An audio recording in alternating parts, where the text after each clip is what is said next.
So the book of Acts gives us the model for reaching the ends of the earth. So I'm in Burma right now. The island of Bali is absolutely spectacular. We are in Cambodia here.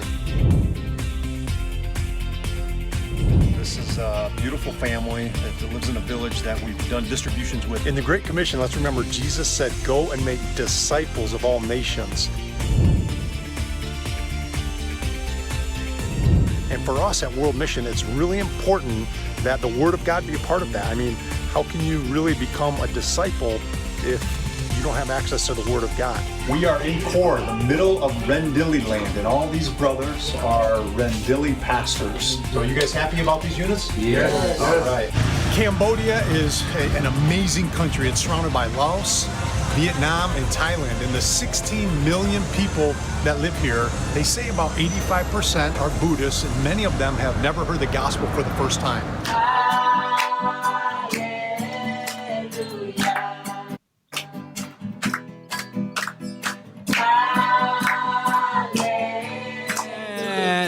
And welcome. This is the Great Commission Update. I'm Rusty Humphries. He's Greg Kelley, the CEO of World Mission. And Greg, you're getting ready for a mission coming up very soon. So we're kind of getting you prepared. You are going where this trip?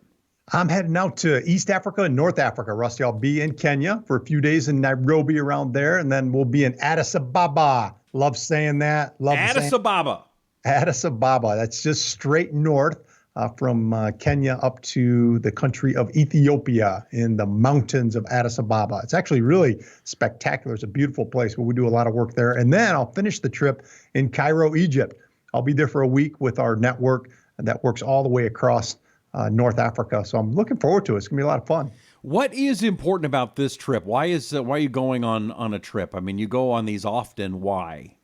Yeah, it's for us, it's checking in, see how our national leaders are doing, what needs they have. It allows us to, it's really an accountability aspect of it too. We want to be good stewards of what God's given us. And when we're distributing the treasures, we trust them, but we also want to see what's going on so we can come back and report to people and let them know what the Lord's doing and where the needs are at.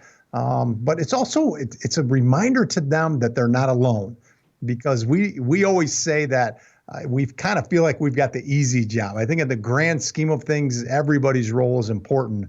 But I tell you what, it's hard for me after 22 years not to think that we kind of have the easy part of it, and they do the heavy lifting as they're going into these incredibly difficult areas. So for us just to be there with them, Rusty, and just to put our arm around their back and encourage them and pray with them is just massively important. Does it go perfect everywhere? I mean, I would think that some places it's harder than others to do this. Yeah, there's, especially with radical Islam and the growing things of ISIS. And we just heard about even a recent attack in Kenya, right? Of all places where Al-Shabaab has a real stronghold that was from Somalia. So particularly the places where radical Islam is really entrenched and aggressive, you just have to take our low profile and be very wise and smart about where you're going, who you're connecting with. We have to remind ourselves, Rusty, that it's not so much about what we do when we're there. And because there's a lot of times where just our presence of being with somebody and them being spotted with an American or a Mzungo, a lot of Africa would call you or I a Mzungo. It's our presence of. I'm a Mzungo? You're a Mzungo. Did you know that? No. What's a Mzungo mean? Probably not something we can translate. You're a white guy. You're a white guy. All right. So, but when they... Hey, that's not very nice. I know, isn't that? It's kind of offensive, isn't it? But that's in your profile now. You're a Mzungo too. Thank you. So, when they see us with them, it can cause difficulty. And after we're gone, then, these people who are trying to cause trouble will say, what were you doing with the Mzungo? What were you doing with them? Why were they here? And sometimes it exposes our leaders. So you have to just be really sensitive about things like that you wouldn't necessarily think of. All right. So you wanted to talk a little bit about Kenya today. Yeah. Your headline is a little bit interesting. What is the title of this show again? And it kind of sounds a little ominous. Yeah, it has to do with the two particular people groups, the Turkana and the Pokot, and there's a lot of tension and difficulty there. So we're planning churches right in that area. We remind people on the Great Commission update all the time, Rusty, that it's not about countries. It's about nations. Jesus didn't say, go make disciples of all countries. He said, go make disciples of all nations. And so inside of the one country that's called Kenya are 110 nations. And so when we're doing missions, we need to look at the spiritual condition of these nations so that we can evaluate, where's the need at, right? Who needs the gospel? Who doesn't need the gospel? Because the reality is in sub-Saharan Africa is largely Christian. But there's a lot of nations inside of those countries that are starving for the gospel. And so when we're doing missions, we have to say, well, if we're going to send a Bible over there, we're going to do a water project or do a vacation Bible school or whatever it is, whatever our expression is, we need to look at the people groups we're going to and saying, how are they doing with Jesus? Have they heard of Jesus? Do they know who Jesus is? Because there's a lot of these nations, even inside of Christian majority countries like Kenya, that haven't heard of Jesus. So it would just make sense that we prioritize them. And that's what this project, the Turkana Pokot project, is all about. So who is the priority right now? Where are you sending people and dollars and treasures and things? Yeah, when you talk about Kenya, it's all about the north and the eastern part of Kenya. You could literally draw a line that includes the north and the eastern part of Kenya, and that's where all the people are at who really haven't heard the gospel. The central part, including Nairobi, and going west to Lake Victoria is more Christian than Grand Rapids, Michigan, or Phoenix, Arizona, or Tulsa, Oklahoma. I mean, it's a Christian bastion, which we should celebrate because 100 years ago, all those very same people had never been reached with the gospel. But because of the effect and the positive impact of missions and people who gave their life to take the gospel there, they know the Lord. They're multiplying. They're second and third and fourth generation Christians. But these guys to the north, which are the Pokot and the Turkana and about 10 other people groups or nations, those are our priorities at World Mission. That's what we're going up there to do with the Turkana and the Pokot. Okay, now I've got a couple of pictures here. Are these some of the folks that you're talking about in this trip you're going to? Yeah, exactly. So those people, there's been natural disasters going on up there with from the standpoint of drought. And so for the last better part of 2 decades, it's been horrific drought conditions. And so we have a lot of water ministry that goes on with it. There's aid being distributed. We're showing the treasure there in those photos. Here's a picture of you, and you're with a couple of guys. Yeah. And man, the stuff around these ladies' necks. Those, I mean, it looks like hula hoops or something. What do you know what those mean? Those represent, am I single? Am I available? How many children I have? There's a lot going on there. But so is it more that says you're married, less? Yeah. Okay, what is exactly. Yep. When you have a lot going on, you're a married woman, and it has to do with your seniority and your status in your village and in your tribe. The names mean a whole lot. Whether you're the first wife, second wife, fifth wife, and a lot of these places, Rusty, we met a guy in Turkana that had over 100 wives. Wow. Yeah, he's an incredibly influential guy in this area and had over 100 wives. So that it's really a tragedy from a standpoint of what these women are just, they don't have a choice in the matter. It's just like, well, this guy's going to give our family, because there's a dowry system in northern Kenya and all these tribes. So the families might receive 10 cows, 20 cows, 50 I don't know. goats. In some ways, if you don't like the guy, I mean, that's like 3 days out of the year you got to see him. If he's, spacing it out one at a time. I'm not quite sure how that works, but it's. I mean, I'm not trying to laugh at it, but I mean, if you got 100 wives, let's just do the math here. There's only 365 days in the year. So 3.5 times you might see the guy. If you don't like him, okay, well, at least he's paying for everything. I don't know. We were in this one particular village, and we were essentially told that every boy, every girl, and every woman you see is either that guy's wife or one of his kids.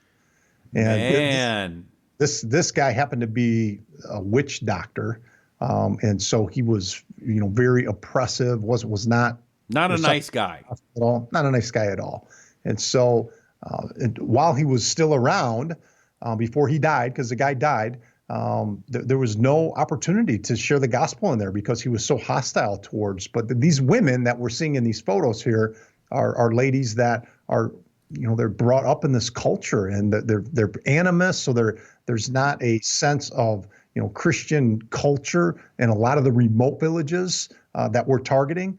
But the bigger issue with the Pokot and the Turkana, they have been rivals and really heated rivals. I mean, think of the Hatfield and McCoys on steroids, right? I mean, that's the visual of it, because they're about grazing their animals. And so there's a lot of turf battles going on for the premier grazing land for my cattle, because that's their value of worth in these cultures. And so if I'm fighting over the same watering hole, there's bound to be tension. And when it used to be 25, 30 years ago, bow and arrows and sticks and stones, today it's AK-47s. Everybody who's walking around with their herd of animals. Wow. So it's a very backwards culture. And so do you get in the middle of that? Do you see that stuff when you get there?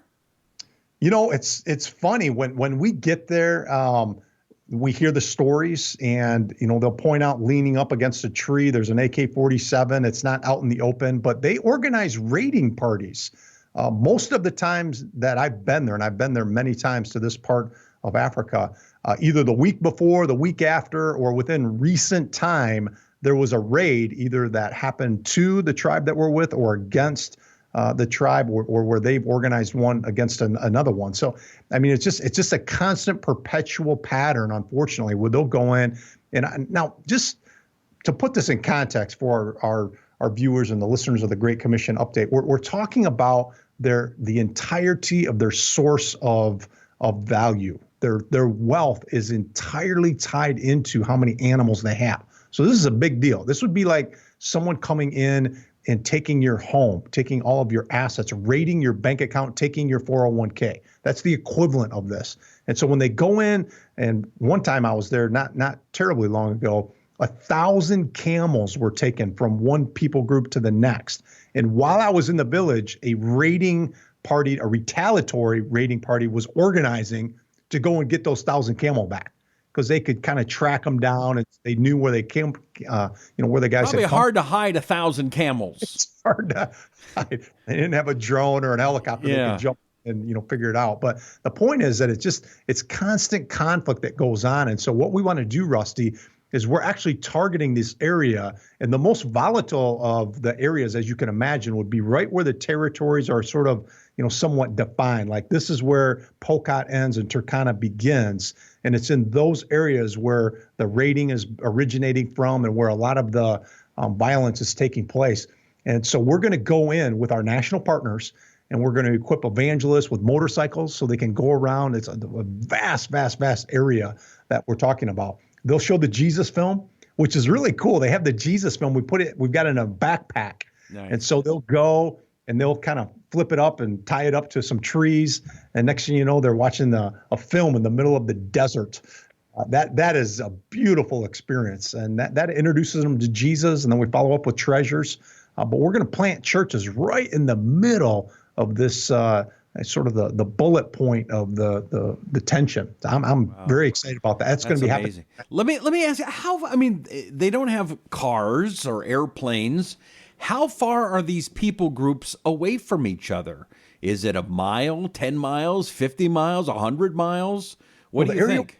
Yeah, with the area where we're planting these churches, what we've been told is there's not any gospel presence within about a 40-mile area from north to south. So this whole bandwidth is unreached entirely. And so that's the area we're talking about.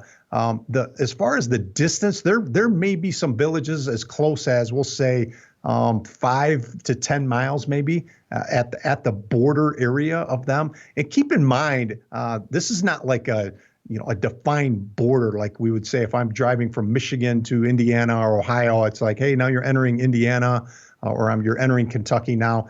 There's no lines, no specific borders. It's like this tree over to that mountain and this watering hole. That rock. Yeah. So it's pretty loosely defined. But again, the animals are kind of moving back and forth in these areas. And that's what causes all the tension. So it's going to be an exciting project. it's going to really mobilize a whole lot of national leaders because I won't be doing the work, but we've got evangelists that are both Turkana, that represents the northern of the two people groups, and Poka, which is the southern, and they'll be working together. And they will be, so it's going to be Poka, it's going to be Turkana Christians working together to do this initiative. It's going to be super exciting, Rusty. When it happens, I believe it's going to be a testimony to that whole region for all of Kenya. But I really feel like this is the kind of thing that only God can do and really bring about some restoration and some peace in the area. And it could have ripple effects into all of Africa. I mean, it's that significant. That is amazing. Is it hard for those Polka and Turkana guys who are Christians to work together? I mean, you don't see a lot of Hatfields and McCoys hanging out. Yeah, no, exactly. And I think that it's God's grace and strength that allows them to forgive, but it's hard to find a Polka or a Turkana in that area who hasn't been intimately affected by the raids and the attacks. So it might be, hey, they killed my brother, they killed my dad, they killed my grandpa. And so you're very familiar with pain that has been sort of associated with this neighboring rival people group. And, you got to get over that. It's not fun when someone's done something, terrible to you. So it starts with forgiveness and saying, yeah, I got to forgive you. And now the crazy thing is that forgiveness turning full circle into this idea of where Christians are saying, and I want to reach you with the gospel. Right. And so it sounds like it's one of the first lessons of Christianity, the forgiveness. Yeah, no doubt about it. Isn't it interesting how the things that are the most painful, right? Those can be, stumbling blocks for an awful long time. Some people never, get stuff rooted out. That's been an offense that's happened. You don't have to live over there to deal with that. I mean, plenty of people, you and I, deal with that. People we know, but God wants us to forgive in those situations so we can move on and be used by Him. Otherwise, it's hard to be used by the Lord if we are hanging on to an offense and we refuse to forgive like He's forgiven us. Well, you're doing something that is important religiously, spiritually, politically. I mean, this is a big, big deal, and this is something that we really do need people to reach out and help you out with, right? Yeah, there's no doubt. I mean, the resources that'll be involved in this, we're probably looking at maybe, I'd like to get 3 or 4 motorcycles. I'd like to get the same number of Jesus films. Each evangelist would have a Jesus film backpack. Those cost us about $1,500, and then they can go out. And then, we want to put probably 300 or 400 treasures into this initiative, a couple of water projects, drilling holes. So, yeah, I mean, at the end of the day, you're talking about, in the neighborhood of $50,000 that we're going to need to invest in it. But like I said, Rusty, the impact of, what a privilege just to be a part of getting the gospel where it's not been, right? But then the impacts of this on a much grander level in the kingdom, I think it's one of those projects that has got us pretty excited around here for 2020. I bet. And of course, you and I are also going on a mission. We're going where in March? We are going, my friend, to Bangladesh and Southeast Asia, and we're going to visit a tribe, a people group that's inside of Bangladesh called the Rohingya, which is a 100% Muslim people group. They're all refugee status because they've come from Burma and the conflicts that was going on there. And so we're going to be visiting some of these refugee camps and meeting some of the national leaders that are ministering to the Rohingya, medical, and also lots of treasures going in there. And then from there, we are going to head on up to Nepal, the Himalaya Mountains, the home of Mount Everest. And we're like going to Everest Base Camp, you said. It's comparable to that. Okay. It's on the adjacent side of the Himalaya Mountains in an area. It's a town called Pokhara, which is also the Himalayas run throughout that whole country, and so we'll be visiting these areas. And all of our India partners are coming together. We're going to spend some time with them and map out the next decade of ministry in that region of the world. So in March, is it going to be cold? It is going to be cold in the higher elevations. Okay, because I originally thought, doing this, I was going to have this list of about, this size of things I need to get. Well, I found out it's a list of about this size And it keeps so growing. going and going and going. Yeah. I mean, this That is makes it quite a little adventure. It makes it fun and exciting, unpredictable. You know, this is the adventure of a lifetime, Rusty. It's It going to be is. awesome. And that's just at the sporting goods store. Yeah. Oh, it's good. What memories we're going to make. And we are going to, let's remind our listeners and those who watch the Great Commission update, we are going to be doing some recording and some programming from there, which will be really exciting to share with our friends. So they can kind of go there with us. You and I are going, but we're going to take everybody with us. Now, will there be a lot of Starbucks where I can go and plug in and recharge my battery, places like that, a lot of good internet access? Yeah, I know you're kind of messing with me a little bit, but you will be surprised. You will be surprised at the number of modern luxuries that you're exposed to. Now, for the whole trip, I can't make it too plush on you, but we'll have access to a little Starbucks action as we're going around. But we're going to be out in the bush as well. Especially when we're up in the mountains. Awesome. All right. So a lot of things happening, and they don't happen without you. We appreciate you watching, and we thank you for it. And we ask you to subscribe and tell your friends about the Great Commission update. And whether you're watching on YouTube or The Range or Apple Podcasts, Google Podcasts, wherever that you subscribe. But also that you dig a little deep. And I know it's a tough time of the year, but I promise your tough times are nothing like the tough times that these folks are going through. They've never heard the name Jesus before. I mean, I'm going to go around, come on, never. I mean, that goes through my head. Never, come on. But they haven't. And so if you want to help change lives, change souls, change communities, change people groups, change a continent, change the world, you can do it for just a couple of dollars by helping us by going to worldmission.cc. Greg, tell them about it. Yeah, Rusty, I mean, what you're saying is that it's crazy for us to try and process that. Never heard of Jesus? Well, there's a lot of reasons to that. Namely, it's hostile areas. It's not places where it's welcome. And it takes men and women who are very brave and courageous to go into those places. And I'm not even talking about me. I'm not talking about you. I'm talking about the national partners that are just eager. They can't wait to get in there. But as you and I come alongside of them and put treasures in their hands, our solar-powered audio Bible and a Jesus film, I'm telling you, friends, who you are partnering and aligning with are some of the most inspirational people on planet Earth. And what a privilege for us to partner with them. So when you're partnering with us and going and subscribing to the podcast and sharing it with your friends, that's what you're setting in motion. And you're impacting the nations of the earth, places that you and in some cases I never even have the opportunity to go to, but they need to hear the gospel. And that's what's happening when you partner with us. Well, please partner with us. Please help us. And again, one of the things that we talked about, and I still want to do this, Greg, and that is thank people who've donated on the trip. Hey, we're on the top of Mount Everest, and thank you very much, Jimmy.